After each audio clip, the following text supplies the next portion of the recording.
नमस्कार दर्शकों, मेरा नाम है पारस मीणा और आप देख रहे हैं सत्कबीर की दया। अभी हम मौजूद हैं प्रतापगढ़ जिले के धमोतर तहसील के गांव बरड़िया में, जहां पर संत रामपाल जी महाराज जी का एक दिवसीय सत्संग हो रहा है। तो जैसे कि मेरे एक तरफ देख सकते हैं, वो फ्लेक्स लिखा हुआ है, विशाल सत्संग समागम जगत गुरु तत्वदर्शी संत रामपाल जी महाराज जी का मंगल प्रवचन। तो आइए इसके अंदर चल के आपको पूरा आज का कवरेज बताते हैं। कोई यूं कहे कि नहीं, जो स्वाभाविक पर्सन उठेगा वे तो शास्त्र की आवश्यकता है। व्यक्ति परमात्मा पापनाश नहीं कर सकता तो सतुति भक्ति की आवश्यकता क्या? प्रसन्न करना सही, प्रसन्न करता सही प्रसन्न करा, लेकिन ये अज्ञानी क्या बोल रहा है? क्या सतुति आदि करने से ईश्वर अपने नियम छोड़कर सुकृति प्रार्थना करने वाले यानी भगत के पाप छुड़वा देगा? स्वामी जी कहता नहीं, मैं सिद्धांत कहता नहीं। प्रश्न करता कहता तो फिर सतुति प्रार्थना क्यों करना? स्वामी जी का उत्तर, उनके करने का फल और है, अन्य ही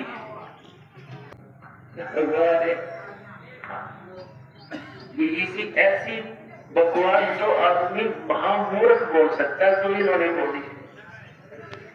पहले पर 154 वर्ष का कह रहा है भगवान निराकार है, यहाँ कह रहा उसका पाप का कटे भक्ति का और उसका साक्षात्कार हो जाएगा। बता, जिसके पाप निकटे अपराधी व्यक्ति है और वो भगवान से मिल लेगा, और साक्षात्कार तो साकार का होगा, निराकार का होगा कैसे? अपना इस दास के सामने यह समस्या है, जब मैं सारी सच्ची को मेरे वाली दस्ती नहीं, हरी ने सारी झूठ बोल रही है फटोरी। तो अब इस ज्ञान से ही ये रेडमार लागेगा, प्रमाण दिखाए जाएंगे कि क्या बोलते हमारे संकल्प क्या बताते, तो ये अज्ञानी सिद्ध हो जाएंगे। और ये भी टीचर का भाव थे, एक एग्जाम है और उसको बच्चे याद कर रहे, दूसरा टीचर आता है, उसका कर्तव्य बनता है कि उस गलत पर्सन को ठीक करावे। नमस्कार दर्शकों, आज यहाँ पे जो संत रामपाल जी महाराज जी का सत्संग हुआ और जो श्रद्धालु सत्संग सुनने के लिए आए, तो आइए इनका विचार जानते हैं। सर नमस्कार। नमस्कार। क्या नाम है आपका? रबका दास। आप कहाँ से पधारे? रोकमदा जी। दरियावत तहसील प्रतापगढ़ जिला। रोकमदा जी हमें ये बताएं, जैसे कि जो अन्य धर्म गुरु भी हैं, जैसे वो बताते हैं श्राद्ध निकालना, पितर पूजा करना, तो ये सब पितर पूजा करने के लिए बोलते हैं। और एक तरफ जो संत रामपाल जी महाराज जी हैं, वो श्राद्ध निकालना और पितर पूजा करना मना क्यों बोलते हैं? क्योंकि संत रामपाल जी महाराज जी जो भक्ति साधना बताते हैं वो शास्त्र के अनुसार बनाते हैं। जैसे गीता जी में अध्याय नंबर 9 श्लोक नंबर 25 में कहा है गीता ज्ञानदाता ने कि देवताओं को पूजने वाले देवता बनेंगे, पितरों को पूजने वाले पितृ बनेंगे और भूतों को पूजने वाले भूत बनेंगे। तो जो पितृ पूजा करेंगे वो पितृ बनेंगे, तो इससे मोक्ष संभव नहीं है। और मोक्ष अगर चाहिए तो शास्त्र अनुसार भक्ति करनी चाहिए, और शास्त्र अनुसार भक्ति आज पूरे विश्व में संत रामपाल जी महाराज के सिवा कोई भी धर्मगुरु की नहीं बता रहा है। बाकी सभी धर्मगुरु हैं जो भक्ति बताते हैं वो शास्त्र के विरुद्ध बताते हैं, शास्त्र विधि से बाहर की बताते हैं। और जैसे देखा जाए तो बच्चा स्कूल में पढ़ने जाता है, तो अगर वो उसका टीचर जो होता है उसको अगर उसके कक्षा के जो सिलेबस होंगे उनके आधार से अगर पढ़ाएगा तो बच्चा सही पढ़ेगा और आगे बढ़ेगा।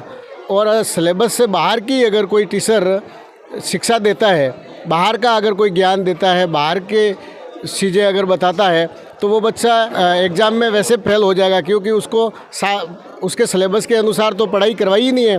तो इसलिए सिलेबस के अकॉर्डिंग जो पढ़ाई करवाएगा वही टीचर बच्चे के हित में पढ़ाई करवा रहा है।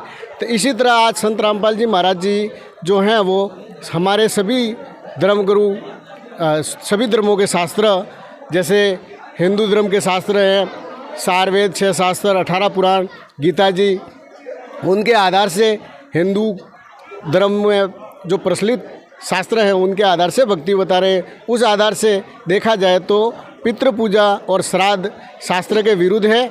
और गरुड़ पुराण में भी बताया है कि ये पितृ पूजा श्राद्ध आदि नहीं करना चाहिए, इसके करने से कोई मोक्ष संभव नहीं है। और मोक्ष अगर प्राप्त करना है, मुक्ति प्राप्त करनी है, तो आपको शास्त्र अनुसार भक्ति करनी चाहिए। और शास्त्र अनुसार अगर भक्ति करनी है तो आज विश्व में, पूरे वर्ल्ड में संत रामपाल जी महाराज के सिवा कोई शास्त्र अनुसार भक्ति नहीं बता रहा है।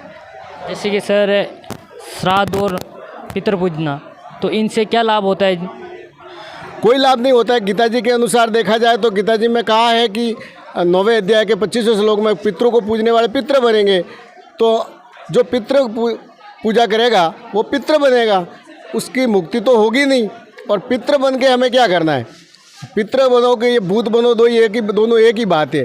तो इसलिए हमें ये अधूरा लाभ है। और पूर्ण लाभ अगर चाहिए तो शास्त्र अनुसार भक्ति करनी चाहिए और पितृ पूजा और श्राद्ध से हटके करना चाहिए। और संत रामपाल जी महाराज जी के बताइए अनुसार भक्ति करनी चाहिए। जैसे कि संत रामपाल जी महाराज जो देवी देवताओं हैं, इनकी भी पूजा नहीं करने देते हैं, जो मना क्यों करते हैं? नहीं, संत रामपाल जी महाराज जी देवी देवताओं की भक्ति नहीं छुड़वाते। संत रामपाल जी महाराज जी बताते हैं कि देवी देवताओं की भक्ति जो शास्त्र के अंदर बताई है उस हिसाब से करनी चाहिए। और जो आज समाज देवी देवताओं की भक्ति कर रहा है, देवी देवताओं को पत्थरों तक सीमित कर दिया है, पत्थरों और मूर्ति तक सीमित कर दिया है। और पत्थर और मूर्ति में भगवान का लाभ नहीं मिलता है, देवताओं का लाभ नहीं मिलता है। परमात्मा कहते हैं कि पत्थर पूजे हरि मिले तो मैं पूजूं पहाड़, जहाँ से तो सक्की पली पिसियो खावे संसार। और फिर परमात्मा कहते हैं आदरणीय गरीबदास जी महाराज जी के पत्थर को परमेश्वर कहते ये निंदा बड़ी भारी, कह कबीर मोह हुआ असंभा, तुम पूजा कर रहे हो दे रहे गाली। यानी पत्थर को पूजना तो परमेश्वर भगवान को गाली देने के समान है।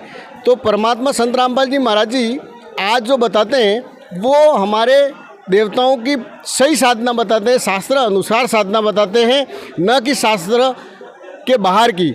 और किसी देवी देवताओं की भक्ति नहीं छुड़वाते। संत रामपाल जी महाराज जी सबसे पहले श्री ब्रह्मा सावित्री जी, विष्णु लक्ष्मी जी, शिव जी पार्वती जी और गणेश जी और माता शेरावाली की ही भक्ति साधना से शुरू करते हैं। और परमात्मा कहते हैं कि तीनों देवादल कमल बसे, ब्रह्मा विष्णु महेश, प्रथम इनकी वंदना फिर सुन सदगुरु उपदेश। यानी कि इनसे ही भक्ति प्रारंभ करवाते, साधना शुरू करवाते हैं संत रामपाल जी महाराज जी, न कि इनको छुड़वाते हैं। सर धन्यवाद, बहुत बहुत धन्यवाद।